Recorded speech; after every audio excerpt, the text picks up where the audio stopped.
All right, here we are. So, for those of you who have been following my stream or my day, I mean, I did survive the three duvels today, and I made it home in one piece. But yeah, I mean, I really had like a bit of a tilt moment today, this morning, um, which I'll tell you all about it. So.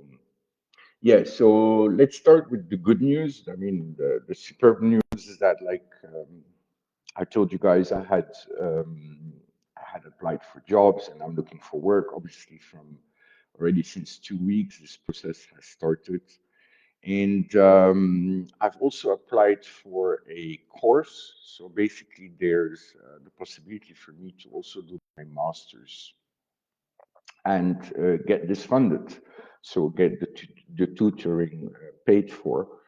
And that would be my master's captain, which is a paper I don't have, which obviously would also open me other perspectives and also keep me inside the work that I want to continue doing, which is roaming the oceans and trying to do good wherever I am. So having this master's ticket is really is would be quite a thing for me, you know. So anyway, so yeah, so I mean, I got accepted in the first round for this course, so that's the really great news. And basically, the 19th, I have to go for the second phase, which is an orientation there, and then also yeah, and an individual, how to call it, an interview. That's the second phase of the recruitment process. And then if that is okay and positive, then basically the third part would be to go for a medical, and then I can start this course. Now, more info on the course I don't really have for the moment. I'm not sure. I mean, it's in Zeebrugge, which is on the coast, on the Belgian coast. It's one of the big harbors in Belgium. And but so anyway, I'm really hyped about this. So also on the other end, with regards to work, today I had some, I've been centering at where I would want to work if, to continue working in the watery, even if it means going in the North Sea. I mean, she's my old lover after all from my youth. So it's like going back home. It's going to be extremely cold. And talking of cold, I am virtually freezing everywhere. It's like 5 degrees here. God, coming from Sudan, where you're just like always in extreme heat, now to this wet and cold climate is, on top of that, I'm still missing clothes to be able to, like I'm in summer clothes and the clothes I mean, I have like two, three summer pants and that's it kind of. So I'm really stuck there.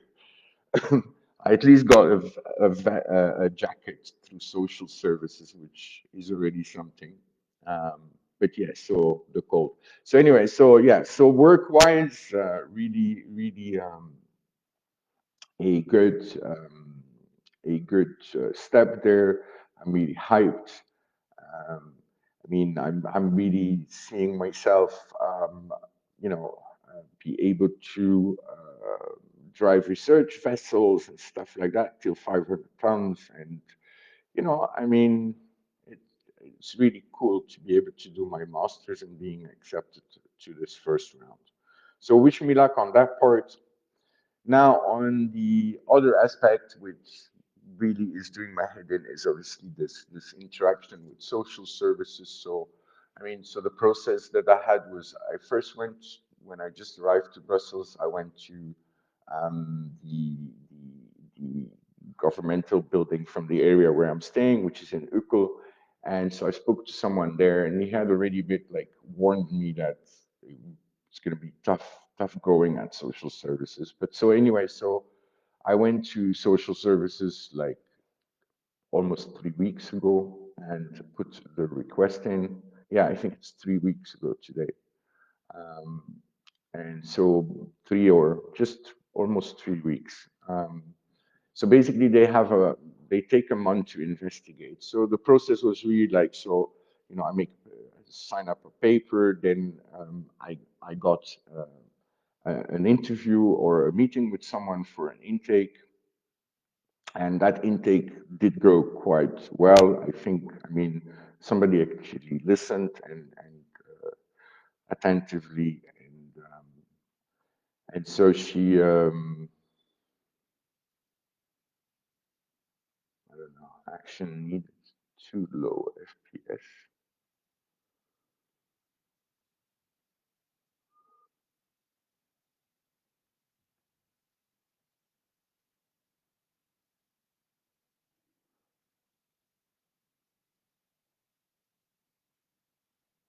Anyway, so I'm getting this weird message from Facebook.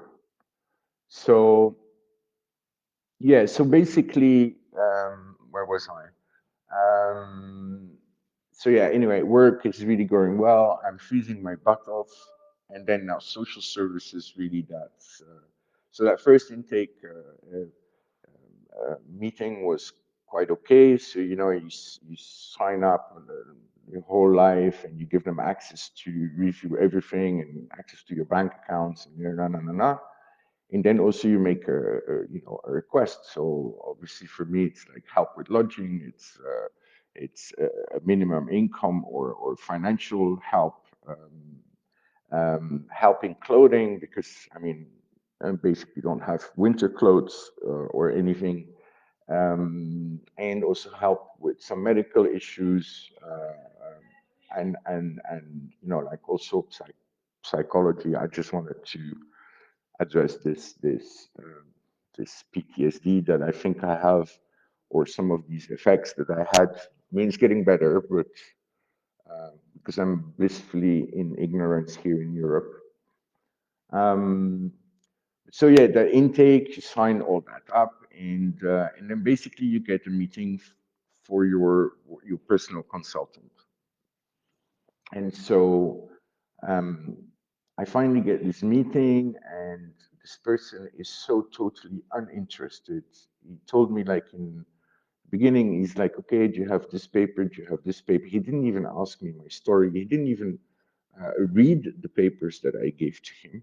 I mean, virtually, he said also in the discussion, he's like, oh, and I'm going to treat this dossier when I'm back from holiday. And okay, this paper, he made copies, and then basically he's like, okay, have a good day. And I'm like, like, I need some more info here. Like I know how to move in Africa, but I'm a bit lost when it comes to Belgium, my home country. But so anyway, I wasn't really happy with that. He was, so anyway, I came back home and spoke to the people where I'm staying with. Um, yeah, and he also says, yeah, and you need to stay here, and you cannot leave the municipality. That brought a bit of an issue because I mean, I'm staying with some friends, but it was never planned that I would stay here for an undetermined period. I mean, how I saw this happening was that like I'll sign up for this support, and then I'll stay 2 3 weeks with this person. I'll go stay with other friends. I had already talked to some people who are willing, some friends that are returning a favor, or that don't mind, and so like I don't become a load on one person. And the people I'm staying with, they just moved to Brussels. They also have 2 kids. As you can see, the room's still empty. Their stuff didn't arrive, so it's putting also some pressure on them, which I really don't want. I mean, so so anyway, this guy from social services tell me, yeah, but he says if you get out of here, if you're not at that address, I mean, your entire application falls in the water. It gets nullified. And I'm like, oh, excuse me? So, and I'm like, listen, I can't stay there. I mean, it's limited, right? So anyway, so, and so anyway, during his absence, I sent him all the paperwork, etc. And I wasn't really happy with this. I mean, and also he didn't listen to me. He didn't give me any advice. He didn't tell me anything. I mean, it was virtually take these papers, and he's like burned out or something. Going, the idea I had is like he's burned out and he needs his holiday. So anyway, I asked a few days later. I passed by there and I asked for if I can have someone else because usually when I'm asked in Belgium, you have to choose in which language you want to go. And I'm perfectly capable to, I mean, you guys know I can speak like 7 to 8 languages, but so I speak both, all your Belgian languages perfectly. But if I have to choose, I always choose Flemish. I'm a I'm a Flamand, like they say at heart. Um, so anyway, so I don't think this guy even really understands Flemish 100%.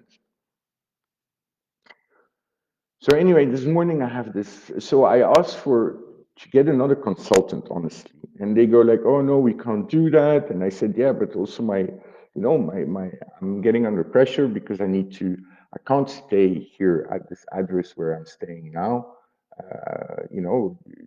My situation is changing." And so basically they said, "No, but what we can do is give you a meeting the day after he comes from holiday." So I'm like, "Okay, I can't change him, and that's it, right?"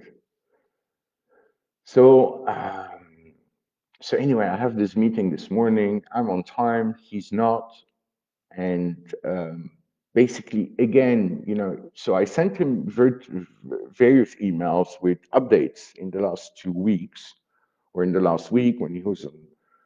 And I always got either an automatic reply or a reply, "Oh, well received and added to your dossier." I'm like, okay, fine. That seems to be working. I'm communicating. And, so I'm also informing him about this course and which is like a job kind of, because if you get accepted in the campus for the master's in ship, you also, I mean, you also get a financial support. So anyway, so I come in his office and again, he had not read my emails. I mean, he's like looking at me, and I said, "Well, listen. I mean, update number one is obviously, I have this job prospect or this training prospect with the Maritime Academy, which is funded, etc., etc., and I'm accepted in the first round." And so he's like, "Okay," and I said, "But I'm getting a bit into trouble with both financial, because I mean I'm really like I'm down to like €100 or something, or €80 now. I don't know, 40, something like that. No, 80. I think €80 I'm down to now. So anyway, I'm like, okay, well, with this lodging, I'm really under stress. And he's like, "Well, like if I don't get this paper and I don't do the visit, then you don't." And he reinforces the fact that I have to stay here. And I'm like, "Listen, are you not listening to me? I mean, I need to leave there, right? And I'm not going to go into the details why, but I need to leave here very soon. I mean, so I did apply for lodging. So can you tell me if my dossier is approved, how does this work? How quickly do I get a lodging?" And he looks at me and he goes like, he starts like half laughing. And he goes like, "Mr. Henry, I mean, we don't provide lodging. We don't have lodging. I mean, to put you on a social thing for social homes or something, it's going to take you 10 to 15 years. And here, there's basically no lodging." And I'm like, "Okay, so what do I do?" And he's like, "I can, you know what?" He's like, "If you're not happy," so he goes directly in like, "If you're not happy, you can, and I'm like, "This is, I mean, come on." And he's like, well, I can bring you to the lodging desk, which is downstairs, and you can like sort it out with them. And if you're not happy, you're obviously always allowed to speak to my boss, basically, or the chief of these consultants. And like, and I'm like sitting there, like, and I'm like, why is this guy like so aggressive? I mean, he virtually hasn't spent, and it's like 7 minutes or something that I'm sitting there, and he wants me basically out again on the streets. And I'm like, okay, I don't think, I don't think I deserve this, and this is not how I see this going. And I really got like a bit nervous. So I said, like, you know what? I would like to speak to your boss, if you don't mind. So he takes me, okay, well, takes me out of his office. We go down, and so we end up in front of this one guy who's not the responsible, but he's taking this discussion in. And anyway, so the guy there, my consultant, just like all of a sudden he leaves, and he leaves me with this guy, and I'm like, listen. I'm really disappointed about the tragic that this is taking. I mean, this person is so not interested in my case, hasn't even listened to my story. I mean, hasn't given me any advice, and is combative from the start. I mean, he's like, I don't know. I mean, is it personal or something? I'd like to formally request to get someone else. You know, I mean, this is not working out. I mean, also now, within 10 minutes, I'm back here. I have no information whatsoever. And he's not listening to me. He's not even reading the paperwork that I'm sending him. He's like totally uninterested. And so the guy listens to my thing, and obviously I rambled, and I started getting really like a bit nervous, honestly. I was like starting, my hands were shaking, because all right, come on.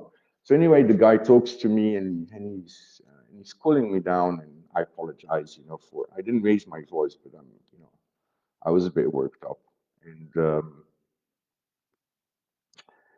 yeah, I mean, this tragic, they're just not used to having a Belgian, a Belgian war wage refugee coming in Belgium. I mean, the system is obviously not set up for that.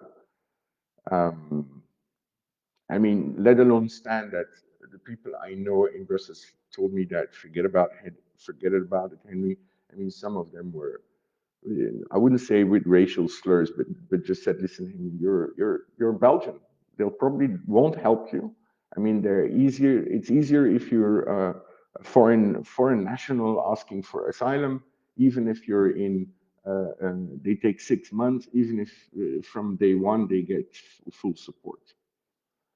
So anyway, so phew, I knew it was going to get tough, but yeah, it's quite of a head case because like fuck. So basically, I- when I was talking to this guy this morning, who then put me in touch with the boss, who said, "Oh, I can't talk to you now, but you can make a meeting with Mr.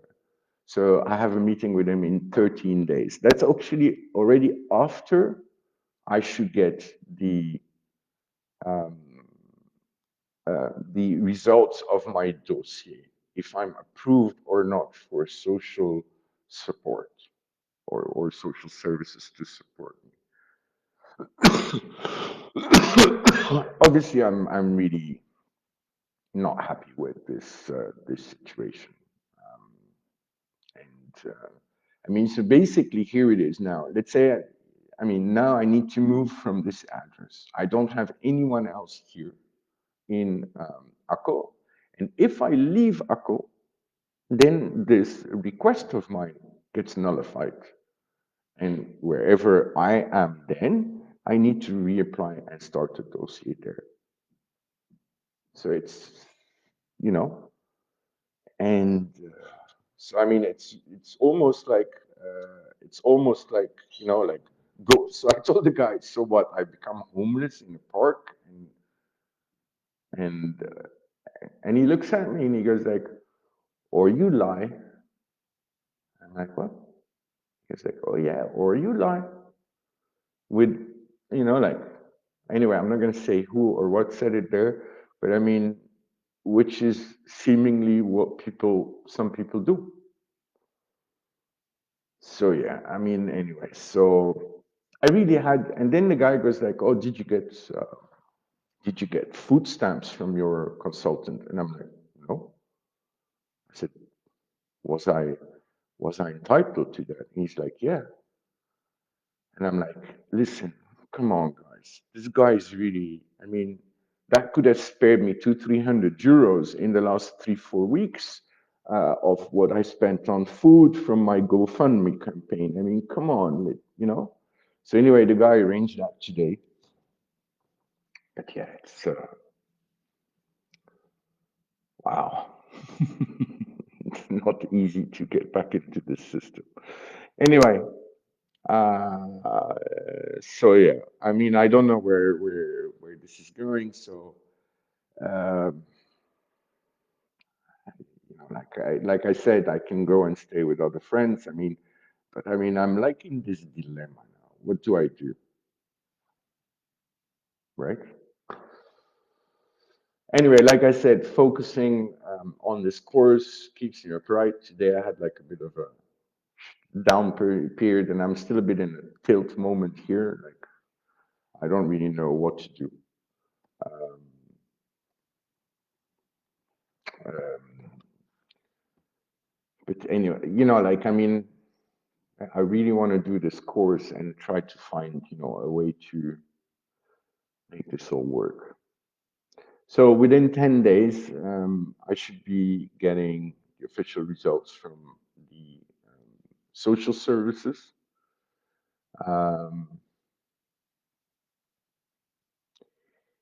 India, I think I'll keep you guys updated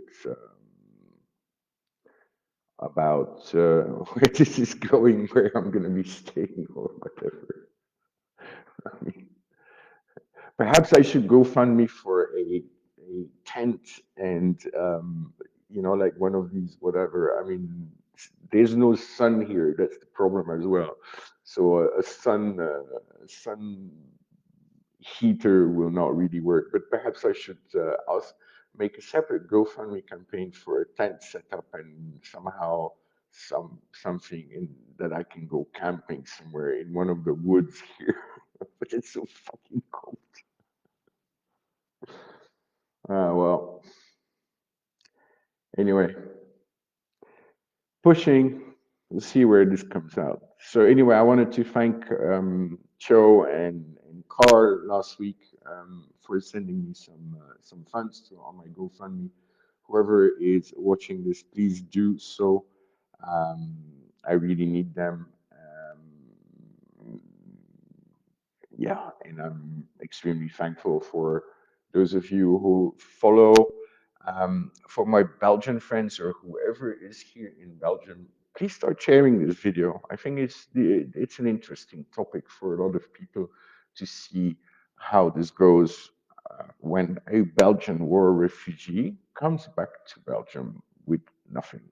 I left Sudan with a suitcase.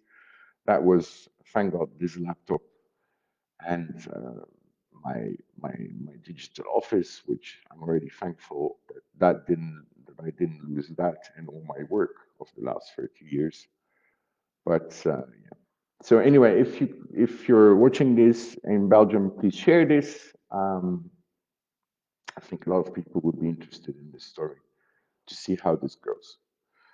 Again, thanks for everyone who is watching. Also, a total, shout out to my friend Ricardo and Stephanie Mosca, which are setting me up for the moment, even though they're going through some tough times in relocating here. Um, having someone on top is not easy. So thanks to everyone who's also reaching out or who has given me a phone call or whatever or message. It's really appreciated. And hopefully I'll get back also soon to putting what was I going to say? To creating more engaging content on my page and just not only about this GoFundMe. But obviously for the moment I'm totally 100% sidetracked with getting this done and getting back on track.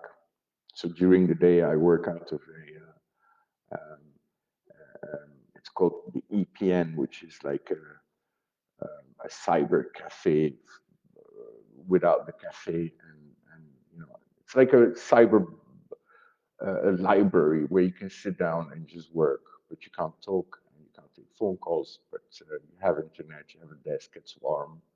And all right, guys, enough for today. This is the end of this is the story. Thanks for your support as usual. Please don't hesitate to go visit the links in my bio and also here in the stream. There's a featured links.